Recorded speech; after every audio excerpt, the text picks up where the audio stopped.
Cito 3 pequeñas líneas de su sinopsis para dar una idea de por dónde vas a tirar mientras vais regresando. Las primeras ciudades surgen al mismo tiempo que el humano domestica la naturaleza, al mismo tiempo que la hace productiva, y con ese afán de sacar el mayor rendimiento y salvaguardar el conocimiento adquirido, las élites de cada momento se encierran intramuros. Puntos suspensivos. ¿Se me oye?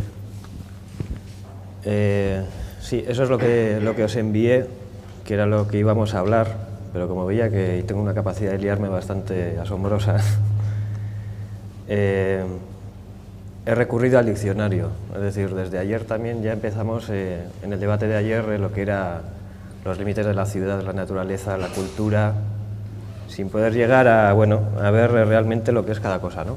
Y una práctica habitual que solemos hacer es recurrir al diccionario. Hay gente que ha pensado todo eso y puedes estar de acuerdo o no, pero la verdad es que muchas veces te sorprende, ¿no? La primera fue mirar la definición de naturaleza, y la sorpresa es que no habla ni de especies ni de nada. Al final la define como un conjunto. A mí me gustaría más llamarlo un sistema de todo lo que compone el universo, lo construido, lo humano, lo no humano, lo vegetal, lo animal, todo. Al final, de ahí podemos sacar la idea de que en cualquier momento vivimos naturalezas, y de alguna manera, para evitar esos límites que marcan para nuestra manera de ver o para nuestra mirada lo construido y lo no construido, los momentos un poco catastróficos o apocalípticos son un poco los momentos donde toda esa mezcla empieza a hacerte mirar eso como todo un sistema. Por otro lado, la cultura, en el diccionario de la RAE, la primera definición, más que una definición, es un vínculo a cultivo. Es curioso. Y el último, como combinado, aparece cultura popular, que luego veremos cuando hablemos de las ciudades por qué aparece, desde mi punto de vista, por qué aparece al final. La cultura como conocimiento que se adquiere, tanto como experiencia cercana al medio o como conocimiento más profesionalizado, también se modifica y se altera intencionadamente, ¿no? Traemos estos dos ejemplos, que es algo que hay teorías cada vez más próximas que hablan, por ejemplo, del Egusquilore, que hemos tenido o hemos visto siempre en los baserris, y nuestras amamas nos han explicado que era una planta que defendía la casa de las orguiñas, y realmente antes de que la religión entrara con su cultura muy propia y muy intencionada y muy barredora de otro tipo de experiencias, el Egusquilore era un barómetro. La capacidad del Egusquilore de, después de cortada, ir contrayéndose y expandiéndose según las condiciones meteorológicas, de alguna manera preveían el clima para las personas que vivían cercanas al medio. Toda esta experiencia, ¿quién las tenía? Pues las orguiñas, la que la religión también nos ha vendido como esas personas, siempre además como una imagen femenina, cuando realmente en la Inquisición pues sorguiñas fueron hombres, mujeres, niños, que tenían un saber muy relacionado con el medio y fuera de esa educación reglada que se nos ha ido de alguna manera introduciendo, no solo por poderes religiosos, sino ya más intencionadamente militares y de otro tipo. Y por fin llegamos a la ciudad. Esta es la definición de ciudad, la verdad es la más previsible, la primera, ese conjunto de edificios, calles, etcétera, que tiene una gestión, y la segunda ya es la que empieza a enfrentar, ¿no? Es decir, lo urbano en oposición a lo rural. Y efectivamente hacemos un pequeño barrido por la historia y pensamos, bueno, vamos a hablar de cuál es la primera ciudad conocida. Pues hace 8000 años se considera que Uruk fue la primera ciudad.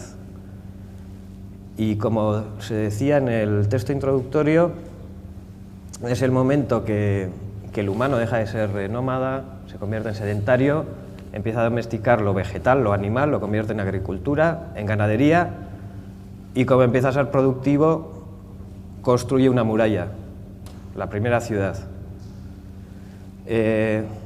Pensamiento contemporáneo, la ciudad es la construcción de la democracia, la cultura, la modernidad. Otro punto de vista que queríamos meter es la primera construcción militar, es decir, de una relación de violencia de lo de dentro y lo de fuera. Una pequeña provocación es lo que aparece a la derecha, que luego en el debate quizá podríamos hablar. Es el nuevo anillo verde de Gasteiz. Ayer, cuando venía a las charlas de ayer en la radio, en Euskadi Irratia, estaban justo hablando de esto y había una persona, que no me acuerdo su nombre, que estaba relacionada con la gestión del anillo verde, y hablaban de la Green Capital y le preguntaban, bueno, pues qué motivos había para que, para que fuera la ciudad verde Gasteiz, ¿no? Y hablaba, pues desde el inicio de Gasteiz, sus crecimientos, y que ahora ese anillo de parques había generado un nuevo paisaje Gasteiz. Y efectivamente son parques. Es verde porque son parques, porque realmente, y luego a mí me gustaría discutirlo, y llevamos hablando de esto creo que desde hace 3 días, Gasteiz de verde no tiene nada. Y parece que a Gasteiz le molesta hablar del cultivo que ha tenido a su alrededor. Pero si algo identifica el paisaje de Gasteiz, creo que es ese paisaje cultivado de la patata, ¿por qué no? Sacar otra vez a la superficie la patata y volver a pensarla, ¿no? Sigo.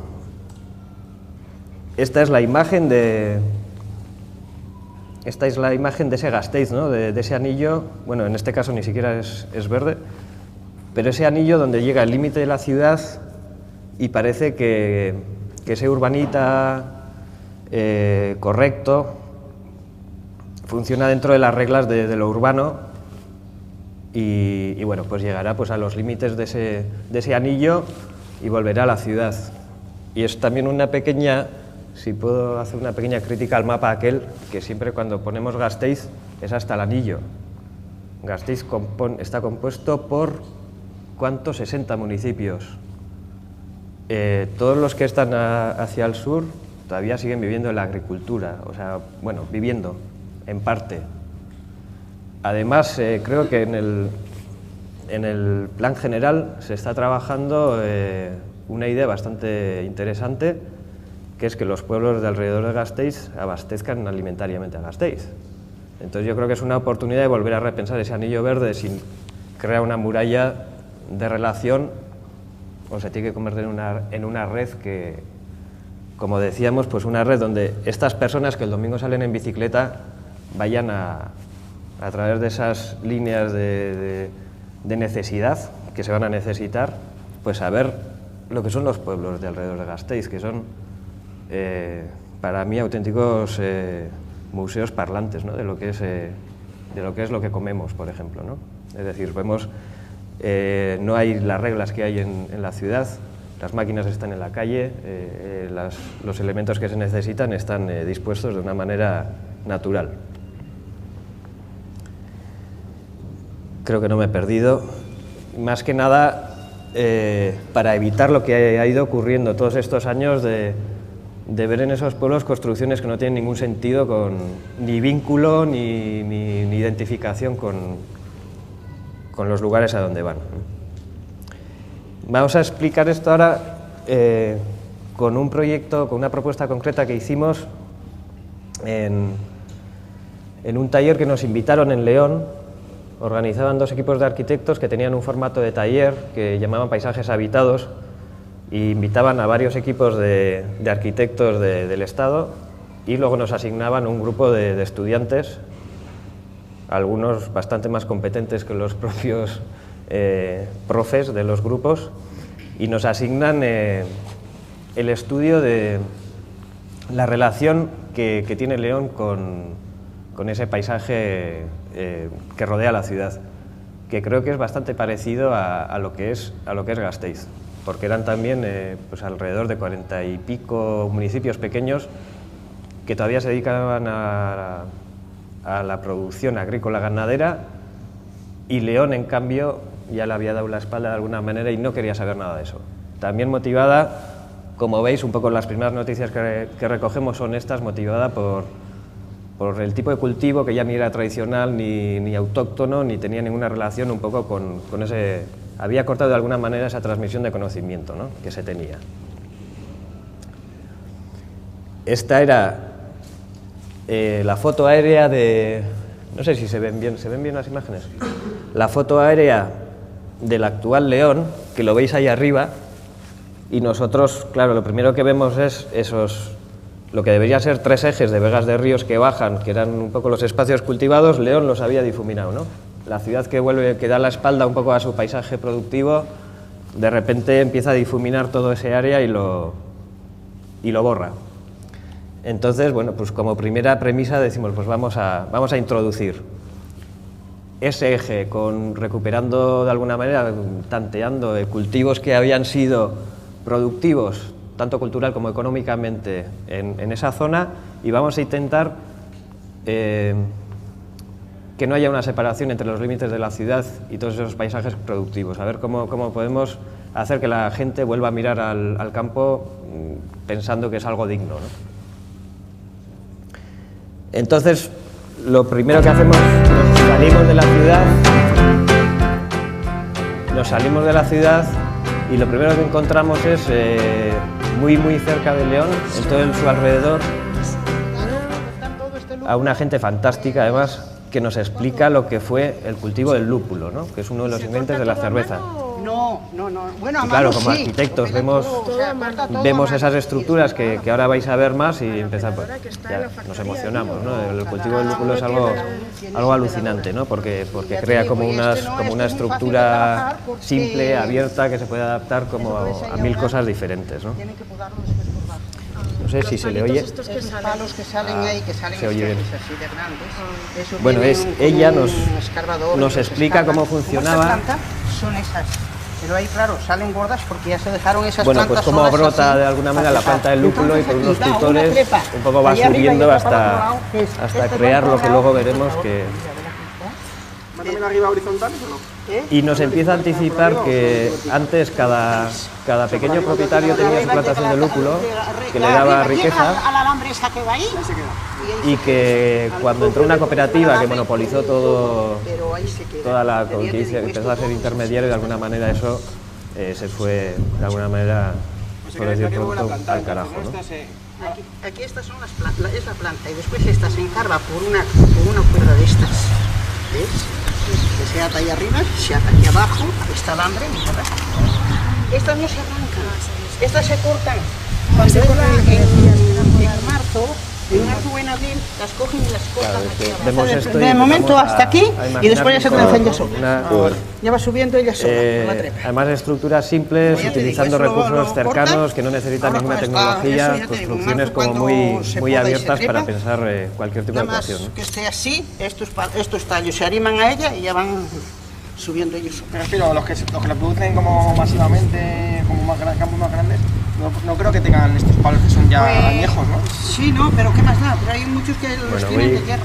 Por eso te digo. Avanzando. Sí, había algunos, aquí en Carrizolos hubo algunos que estaban porque este campo lo vemos ya cosechado y nos dice, bueno, nos indica para ir a otro que todavía estaba sin cosechar, para que viéramos un poco lo que era la planta. Ella nos lo dijo para ver la planta, porque efectivamente ella no ve el campo como un rollo estético, ¿no? Nosotros llegamos a este campo de lúpulo sin cosechar y alucinamos, ¿no?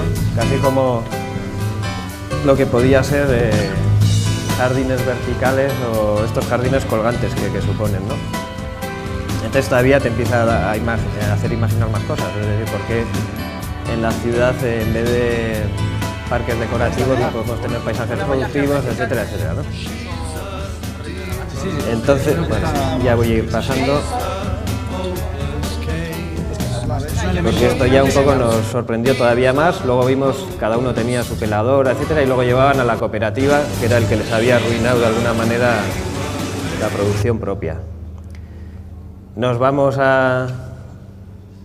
ponemos a trabajar y empezamos a imaginar esa estructura tan simple, tan abierta y tan low-tech, lo que podía empezar a dar, ¿no? Sobre todo, empezamos a pensar que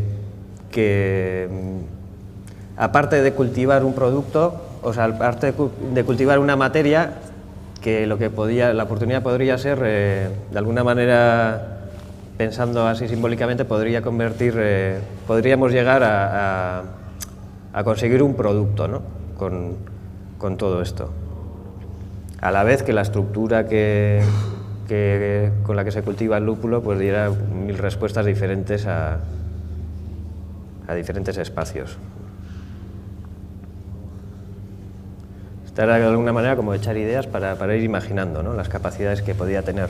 Y entrando ya en León, más o menos donde está el punto 6, sería más o menos el centro de León, y era en la foto aérea que hemos visto antes, un poco la recuperación de por qué no atravesar León otra vez con cultivos que fueron tradicionales, que por supuesto teníamos también una bióloga en el grupo que lo que nos hacía era, bueno, vale, lúpulo sí, pero luego hay que mezclarlo con otro tipo de cultivos para que eso cree un ecosistema un poco en equilibrio.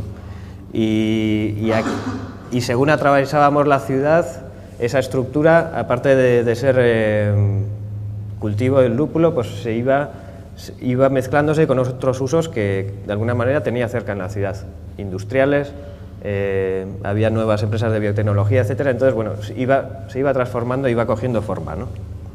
Como en esos escenarios posibles que imaginábamos.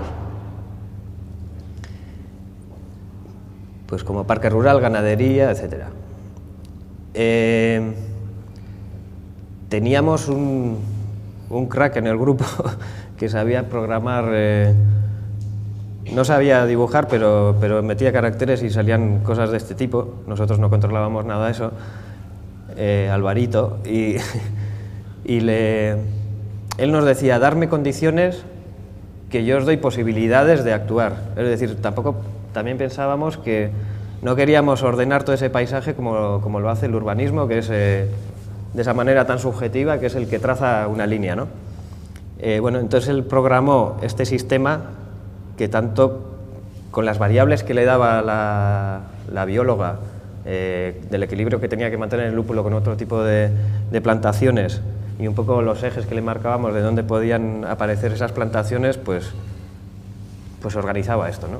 Es decir, en cualquier momento eso se podía congelar y decir, posibilidad esta, pero más que nada era por proporciones más que por planificación militar, iba a decir, urbanística.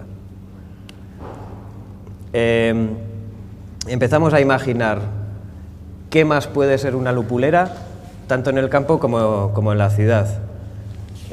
Como decíamos, al igual que decíamos con Gasteiz, ¿por qué los gasteiztarras no van a ir a los pueblos a conocer lo que pasa? Porque parece que siempre hacemos concéntricamente todo y parece que ponemos barreras a lo exterior, ¿no? Que ya se ha hablado varias veces lo exterior, Entonces, bueno, pues hacíamos como un estudio de lo que eran las etapas de cosecha y cuándo se podían usar y no esos campos para otro tipo de actividades, ¿no? Que podían de alguna por lo menos transmitir lo que ocurría en esos sitios, ¿no? Y bueno, luego ya teníamos también propuestas de este tipo, ¿no? El tema era enseñar las posibilidades que da una estructura tan sencilla, ¿no? Como esta y abierta. Y luego en la ciudad, que esto causó bastante escándalo para los leoneses, pero porque además es la plaza más representativa de León, pues bueno, metimos una lupulera, a ver qué provocaba eso en los ciudadanos, ¿no? Y esa lupulera, incluso, ¿por qué no?, podía ser productiva, porque como hemos visto en el vídeo, era un auténtico jardín, ¿no? Además que refrescaba, era algo... Y bueno, y luego ya la playa y de todo. Todo esto es un resumen porque bueno, el proceso era un poco bastante más complejo y el objetivo final era producir una nueva cerveza en León. De alguna manera, de todo ese paisaje que han tenido productivo, encima vamos a sacar un producto para que los leoneses también tengan, joder, el producto de León. Y lo hemos hecho en los campos de León y de alguna manera que la gente se sintiera más partícipe con lo que está fuera de la ciudad, ¿no?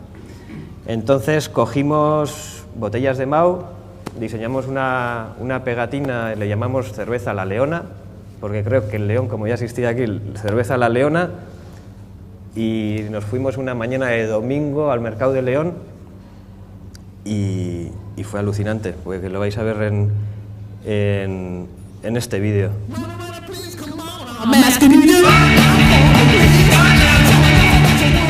Es buena, es de León. Una marca de León muy buena. Los campos de León. Esa, pon ahí la Leona. Esa. Y ya promocionar la nueva cerveza. Se llama La Leona. La Leona. Y aquí como somos... Este que es aquí, A ver, que va a probar la cerveza. esta tierra. Prueba este cervecino que hay aquí de León, hombre. A ver qué tal está. A ver. Ay. Pues que yo creo que volverá. Será lo que más gana. El lúpulo. Saca la leona que llevas dentro. Saca la leona que llevas dentro. Al final,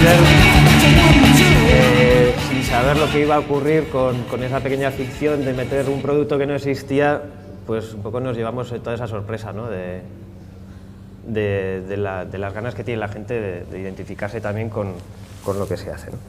Y esto es todo. Eskerrik asko.